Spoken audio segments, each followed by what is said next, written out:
Welcome to If I'd Only Known, where seasoned online business experts share valuable tips to improve your mindset, increase your revenue, and gain insight on what they would have done if they'd only known what they know now when they started their businesses. And now, your host, Sherri Coffelt. Welcome. I am so glad you're here, and I am so excited about our guest today. Her name is Laura Burford. She's a strategic advisor for business consultants. She's the creator of the Consultants Blueprint, which is a consulting framework we're going to talk about today. And she's known for her online signature program, Consulting Mastery, a path to a sustainable, scalable business. Who doesn't want that, right?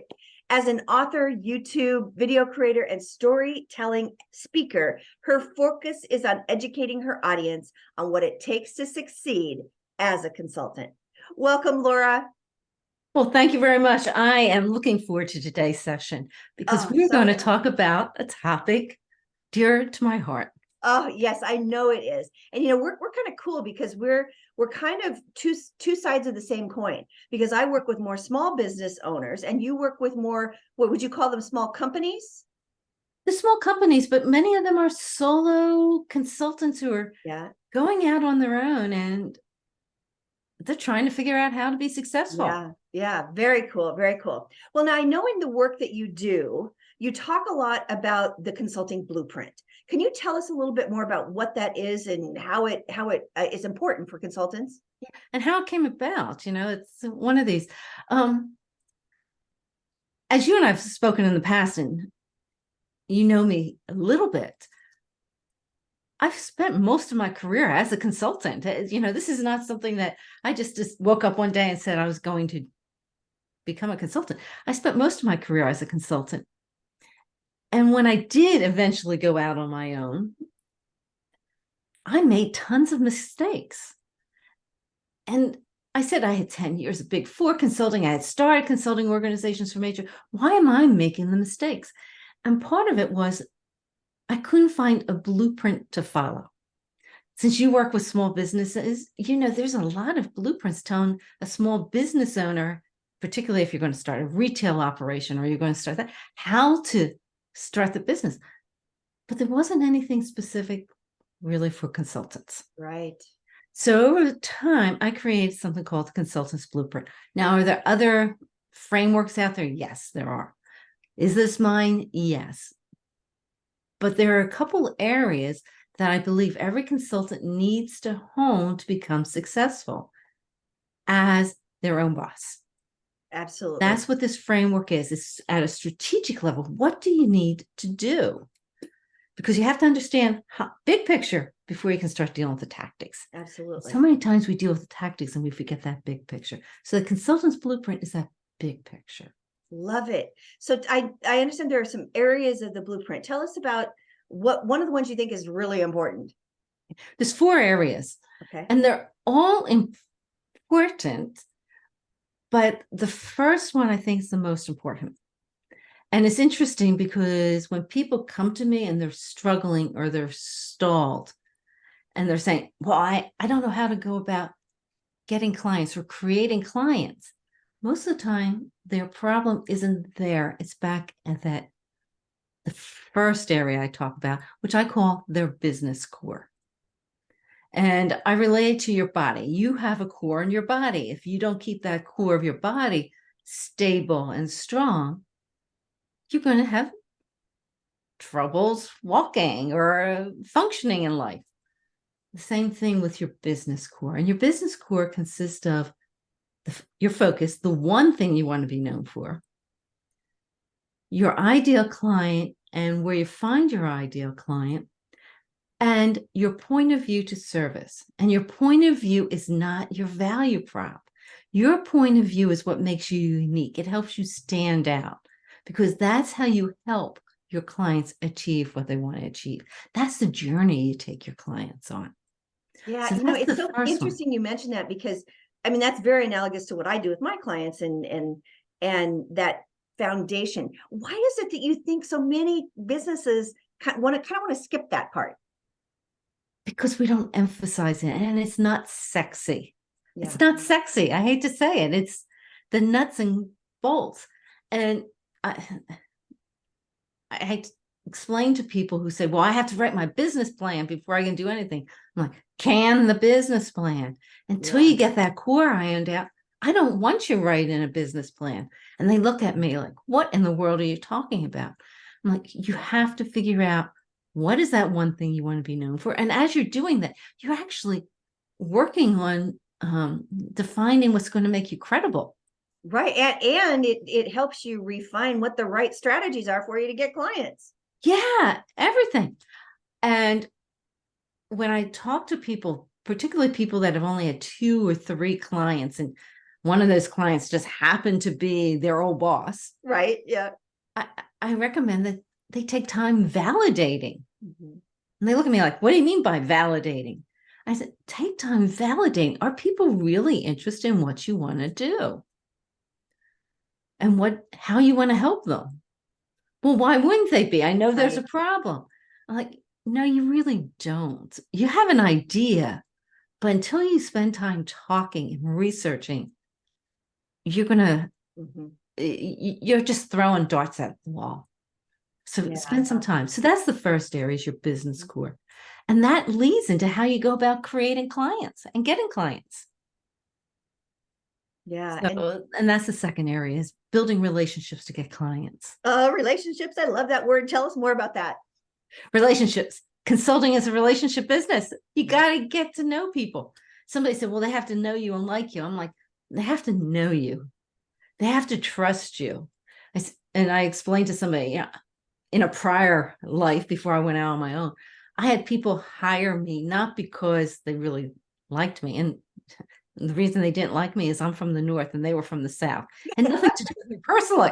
It had everything to do with culture, Northern culture versus Southern culture. Can't do anything about that.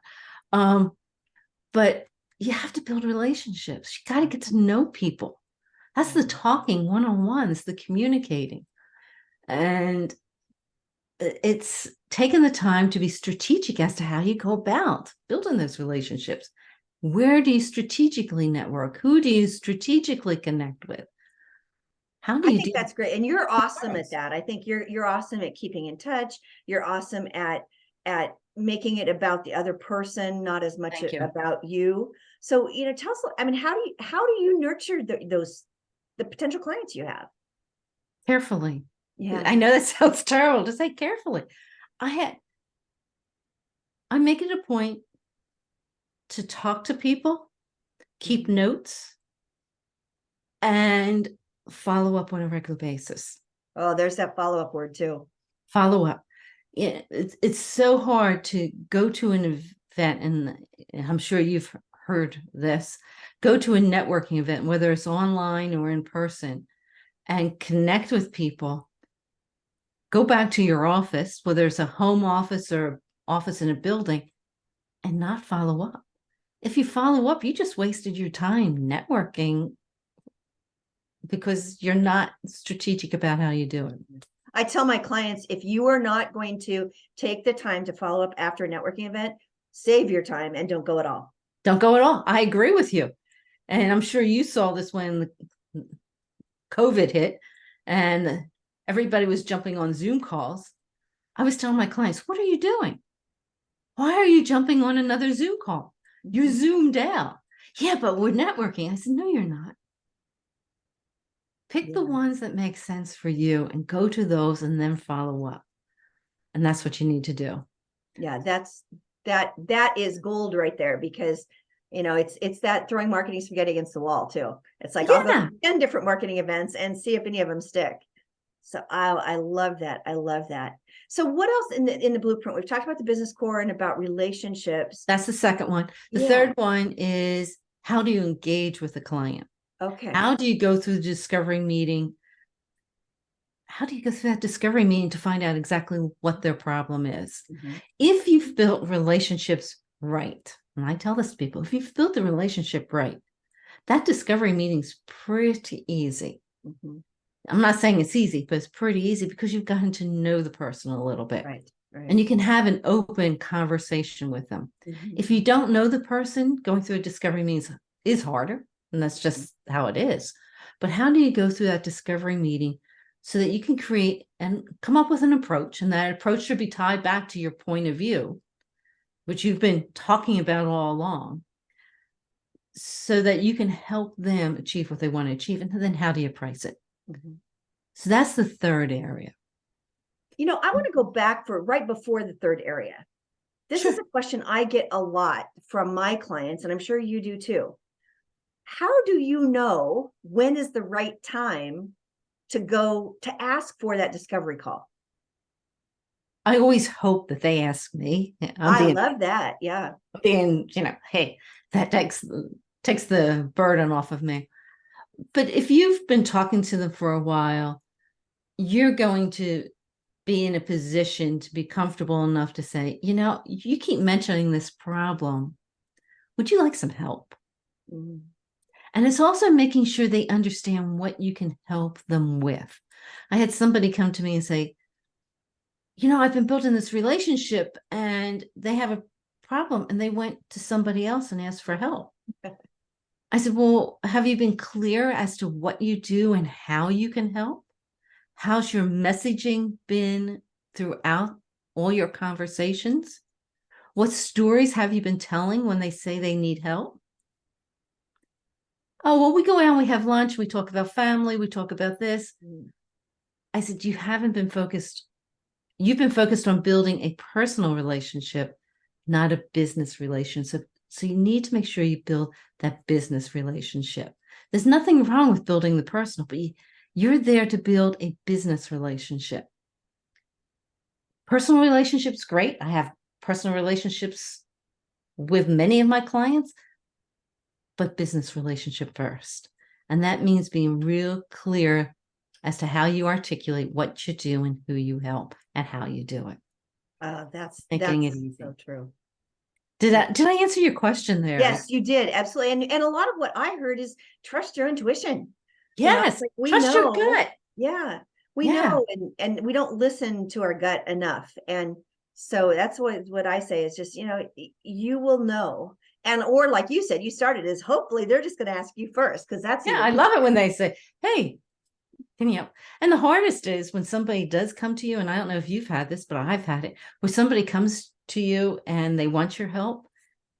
And you have to say, look, I'm not a good fit for you. Yeah. And that's a compliment in some ways. Mm-hmm. But you also have to be realistic that if it's not a good fit, you got to tell them you're not a good fit. Help them find somebody else if you can. Right. But it's interesting because I've done that before where I've told somebody, you know what, I don't think that I'm the right coach for you, but I do know somebody else that I think would be perfect, and made a referral. And it's actually turned into more business for me because that person actually respected that I had done that. And so they referred business to me. So and that's what can turn into even deepen the relationship, even if they don't become a client. Yeah. And I've had people come to me and say, you're not ready for me. Yeah. Here's what you need to do before we could work together. Yeah. And you have to be realistic. You have to know what is your focus, what you want to be known for, and what you're good at. Yeah. And the last area is simple. It's delivering on what you promised, but delivering it with excellence. Yes. And I explain to people, and you might be saying the same thing, not only do you want to deliver what you say you're going to do, but you want to do it in such a way that you continue to build the relationship with them so that they think of you first whenever there's a problem. You don't want this one-off. You want to have them keep coming back. So you want to do it with excellence. Love it, love it, love it. This is awesome. I love these 4 areas that we need to hone, as whether it's business consultant, and there's a lot of what we just talked about apply for any type of business. Tell me, what do you think are some of the most common mistakes that entrepreneurs make, or I should say business consultants make? I mean, I know they're kind of baked into what you've just talked about. Is there anything specific that you would say is avoid these 2 or 3 mistakes? It depends on where they are with their business in some ways. But the first one I will say is this: less is more. Mm. Don't try to do everything. And I'm really blunt with this one. When I went out on my own, people looked at me, and I finally realized people were looking at me as the jack of all trades and the master of none, because I said I could do this, this, this, and this, and I could. And I was kind of good at all of them, but I didn't enjoy all of them. So you really want to hone in on, what do you really want to be known for? For example, I want to be known as the person the consultant comes to who is really trying to grow their business and get to the point where they can scale, and then help them scale.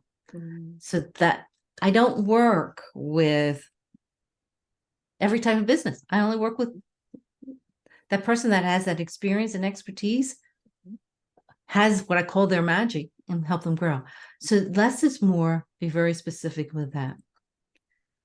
When it comes to building relationships, and I'm going to have people yell at me for this because I always get people upset with me, I recommend people focus on what I call active relationship building activities. Right now, we're kind of doing an inactive one, but active, strategic networking, strategic targeted outreach, which is not cold calling. It's being strategic, is really targeted outreach, is being very specific who you reach out to, and strategic referrals, which means being very strategic as to who you build relationships with for referrals and how you go about giving and asking for them. They're active. They're active because you're taking the initiative. You're getting out there. So just to clarify, so active relationship would be you identifying person A as someone that could be a good potential client and reaching out to them directly to build a relationship, versus going to 3 networking events this week, hoping that somebody that's a good person shows up. No, not necessarily. Okay. So if I'm going to 3 networking events, and they're strategic networking events, Okay. going to a place where your ideal client hangs out. So you find them there, and you make it easy for them to find you, so they feel comfortable walking up to you. Okay. Passive activities. This is why I tell people to put on the back burner, particularly if they're struggling to get clients. Writing, speaking, podcast, YouTube. Oh, love that. Okay. Love that distinction. Passive. People have to find you. Okay. People have to find you in an article. They have to find you in a webinar. They have to find your YouTube video. I'm not saying don't do it. Right. But if you only have so much time, you want to take the initiative. Yeah. Okay. Taking the initiative means getting out there and being at the right places and being proactive, not sitting back. Yeah. The other thing does that make sense? It does. It does. I mean, that's great clarification. The other thing that I got when you're speaking is that it's about you actually talking to a person versus, them listening to you and not having it be two-way. Not two-way, right? Yeah. I prefer, when I do a webinar, to have a small group. Yeah. And I've done webinars for 5,000 people. Well, guess what?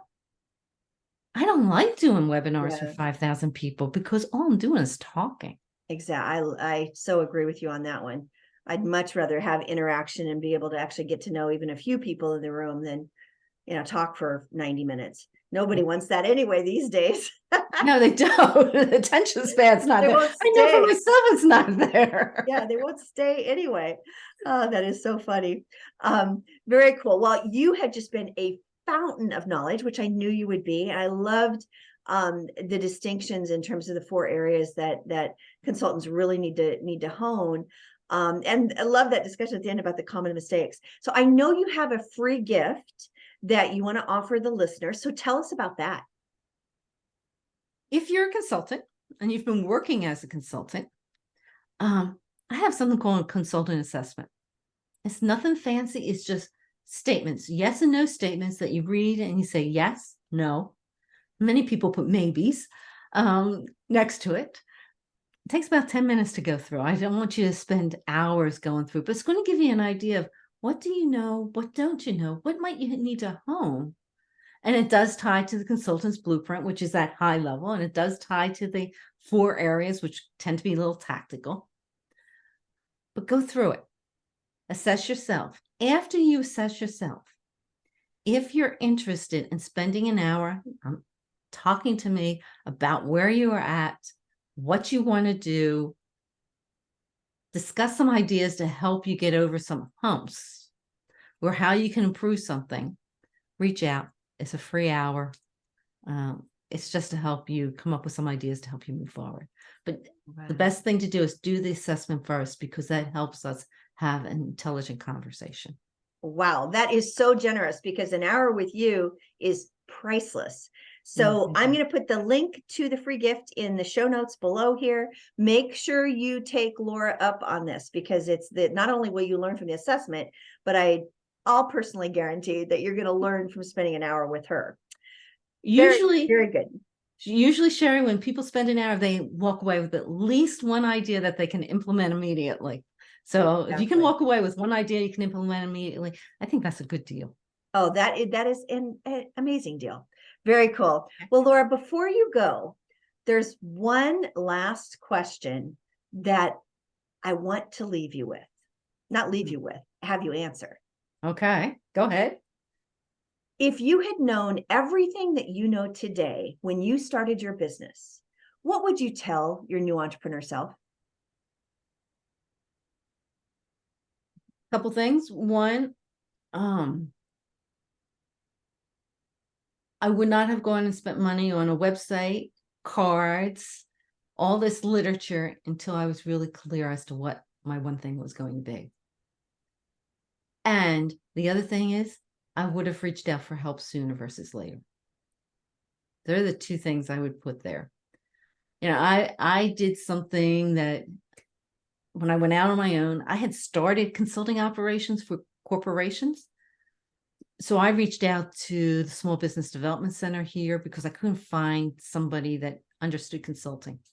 They didn't understand consulting either, but they had me write a business plan first. I had a 45-page business plan. I've never used it. It went on the shelf. Right. Because it wasn't the right thing. So I would have found somebody who knew my business to help me. And I would have been very clear as to that one thing for which I wanted to be known. That is perfect. I love that. You are amazing. I have so enjoyed speaking with you today. If you're listening and you missed it, Laura has an amazing free gift where she's offering you an assessment to find out where you are in your business, as well as an hour of her time, which is priceless. So go to the show notes below, get that link, make sure that you take her up on this, and listen to the words of wisdom that she has shared today. Laura, I want to thank you for being here. It's been so much fun. I've enjoyed getting to be a part of learning about what you do and hearing your brilliance. So thank you from the bottom of my heart. Any parting thoughts? Thank you. Thank you for having me. I enjoy talking. And I think anybody who wants to go out on their own as a consultant can do it, but you got to do it right. Oh, love that. Love that. Okay. Thanks for listening. Take care. Bye-bye.